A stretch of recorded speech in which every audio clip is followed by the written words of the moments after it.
In this presentation, we will talk about partnering with families, how to do it, and why it is important.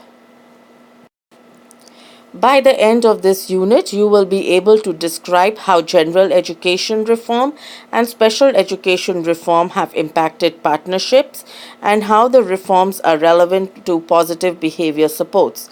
You will also be able to list and describe the 6 types of involvement based on the Epstein's model, and you would be able to discuss the historical and current roles of families in special education. You will also have a deeper understanding of the legislative mandate for partnerships and parent involvement. You would be able to define and differentiate among the terms partnerships, empowerment, collaboration, parent involvement, and family centered supports and services. In addition, you will be able to describe and provide examples of the desired roles of families in the development, implementation, and evaluation of positive behavior supports. Research demonstrates that parent family involvement significantly contributes to improved student outcomes. Everyone, that is, students, parents, teachers, administrators, and communities, benefit from family involvement. When we think about defining and describing partnerships, we must think about and consider formal and informal partnerships, family diversity, family structure and function, and changes in family. Some general benefits of establishing strong partnerships are that everybody has positive attitude towards the school. There is higher achievement, better attendance, and more homework completed consistently. Higher graduation rates and enrollment rates in post-secondary education, and better schools to attend. So overall, establishing partnerships with family have benefits for the school, the family, and the students. When we think about the historical roles of parents in education, we must consider the professional perspectives of parent roles and also look at families' perspective of the roles of parents and other family members. One big shift that we must keep in mind is the shift from parent involvement to include all family members. The collaboration has become more of a dynamic process of families and professionals equally sharing their resources in order to make decisions jointly. Families are equal partners with the schools, and students are also key collaborators. All of this boils down to self determination, that is, choosing how to live one's life consistently with one's own values, preferences, strengths, and needs. And it is because of the importance on self determination that the involvement of students and families has become critical. Because of the changing perspectives of family and parent participation, we must consider how parents and teachers work together in meaningful ways to create conditions that encourage and support student learning and engagement. The change in family perspectives has led to new beliefs and principles about families and how they help foster relationships. We must remember that all families have strengths and their assets, and focus on not emphasizing on the deficits. We must also remember that parents can learn ways to help their children if they are provided with the opportunity and necessary supports. We must always also keep in mind that parents have important information and perspectives about their child, and this information can help teachers when they are planning and designing instructions. At the same time, it is critical to note that schools and families influence each other, and therefore it is very important that they also collaborate with each other. We should also emphasize on the fact that blame is not attributed to the family or schools, because there is not a single cause for any presenting concerns. So, once again, when families and schools work in collaboration, they can provide students with the supports that they need to become successful. Now let's spend some time talking about the historical roles of parents in special education. Very early on in the 1880s and 1960s, parents were often considered to be the source of their child's disability. However, in the 1930s is when we found parents coming together to form organizations. In the 1950s and 60s, parents were seen playing a very important role in developing services, and parents were becoming recipients of professional decision making in 1960s and 70s. In 1960s and 80s, we also saw a huge number of parents moving towards becoming teachers, and parents were also involved as political advocates from the 1970s to the present. And parents since 1975 to the present have played a very important part in the educational decision making, and in the 90s to the present, families have worked in collaboration with schools to design educational interventions and strategies and put systems in place for their child.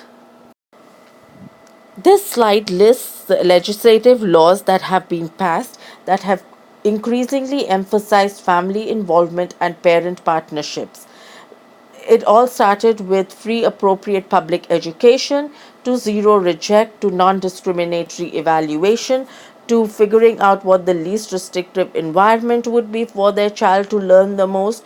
The whole due process initiative, and all the laws that parents had, or all the support, legislative support that parents had to support their child's education, and of course parent participation. And over the years we have seen that the role of parents has become very, very critical when it comes to determining where their child should be placed, and in also in determining what the annual goals should be for their child. We will now talk about the parent participation principle. This principle is based on the Epstein's model and has 6 principles of parent participation. This model was developed in 1994 and talked about collaboration between parents, teachers, and students. So, the 6 models that we will talk about are communicating, parenting, student learning, volunteering, school decision making and advocacy, and collaborating with the community. Effective programs assist parents in creating a home environment that fosters learning and provides support and encouragement for their children's success. Teachers must be trained to promote effective parent and family involvement by communicating with the home on a regular basis, and also ensuring that the communication is both ways. Parenting skills are promoted and supported, and parents play an integral role in assisting student learning.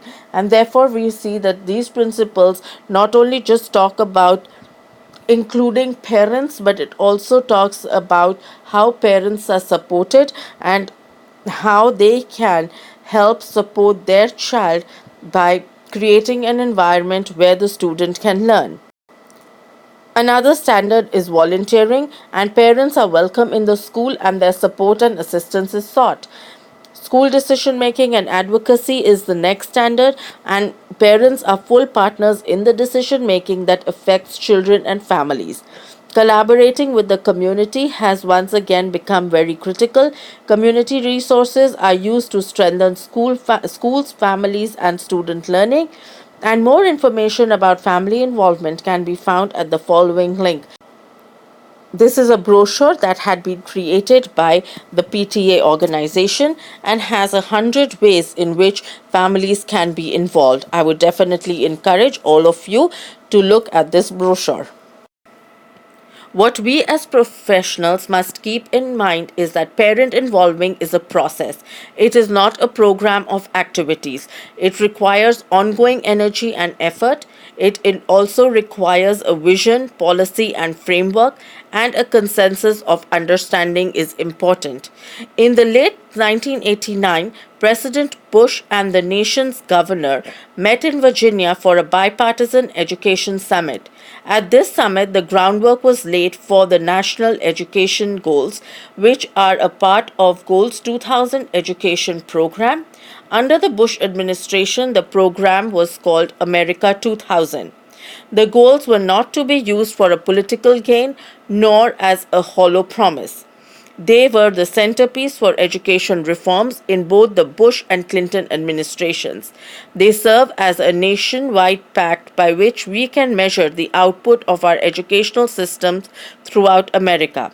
The passing of the Goals 2000 Educate America Act on March 31st of 1994 allowed the federal government a new role in its support for education.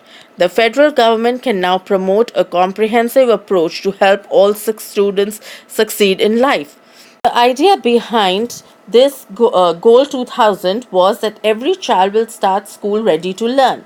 The high school graduation rate will increase to at least 90%. They also wanted to focus on the fact that American students will leave grade 4, 8, and 12 having demonstrated competency over challenging subject matter, including English, math, science, foreign language, civics and government, economics, art, history, and geography. The nation's teaching force will have access to programs for the continued improvement of their professional skills. US students would be the first in the world in science and math achievement, and it also believed that every adult American will be literate and will possess the knowledge and skills necessary to compete in a global economy and exercise rights and responsibilities of citizenship. It also envisioned that every school in the United States would be free of drugs, violence, and unauthorized presence of firearms and alcohol, and will offer a disciplined environment conducive to learning. It also believed that every school will promote partnerships that will increase potential involvement and participation in promoting the social, emotional, and academic growth of children. With this, we found that the focus was on building reliable alliances. There was a great focus on family centeredness. Parent involvement and participation become critical. Parents were required to work in partnership and collaboration, which they felt would lead to empowerment and building of reliable alliances between the schools and parents. So, just to summarize the paradigm shift, initially we had parents contributing in a helpful but a limited way. Then we saw a shift towards active participation of parents, leading to professional direction. And finally, what we have today is the professionals or the family are working in partnership. So the focus shifted from contribution to participation to partnerships. What we now find is that the positive behavior support system and parent professional partnerships are closely linked. IDEA mandates that positive behavior supports and interventions be provided when appropriate, and it stresses the importance of team approach in which parents are partners with educators and other professionals. Since family members are a part of the behavior support team or are required to be a part of the behavior support team, we find that this has led to a reliable alliance, partnership, and collaboration to help support students who are struggling. So, what we find is that the focus is on family centeredness, family support, family diversity, and the fact that family members are part of the team. Successful parent-teacher partnerships are developed or guided by 4 A's, which include approach, attitudes, atmosphere, and actions. As professionals working in the field of education, I want you to stop and ask yourself, how do families help you do a better job? Be more successful in reaching your goals? How do you think the roles of parents and teachers play relative to students becoming readers? So how do we determine that parents and teachers are collaborating? And this on this particular slide, I've listed some things that we should look out for. We should make sure that we listen to one another's perspective, that we view differences as strengths, we focus on mutual interests, we share information to co construct understandings, we respect each other, we plan together and make decisions that would help the parents and the teachers and the students. We should refrain from finding fault. We should basically agree that there will be differences and that we celebrate our successes. The 10 guiding principles for successful collaboration are that we should understand that home environment is the primary educational environment. Family members are equal partners in their child's education. The schools must respect the diversity and they should believe that all families care about their children. We should also understand that family involvement is important. Family involvement takes many forms and may not require a family's presence at school. Families, schools, and communities are closely interconnected and must collaborate in educating their children. Administrators should remember that school leaders and staff need support and training in how to encourage family involvement. We should also remember that one size does not fit all when we are developing school partnerships, so they do have to be individualized and it could be or say on the basis of diversity. We should also remember that change takes time and building successful partnerships require much effort over time. So it's not that you could just get up tomorrow and say, "Oh, I'm going to start working on building family relationships and that will be successful." You have to give it time. Just to summarize, we must note that as a professional, whether a general educator, special educator, early interventionist, therapist, caregiver, counselor, psychologist, etc., it is important to believe that one's mission is to establish and maintain a partnership arrangement with parents and families and to carry out that partnership through ongoing collaboration in terms of activities and actions.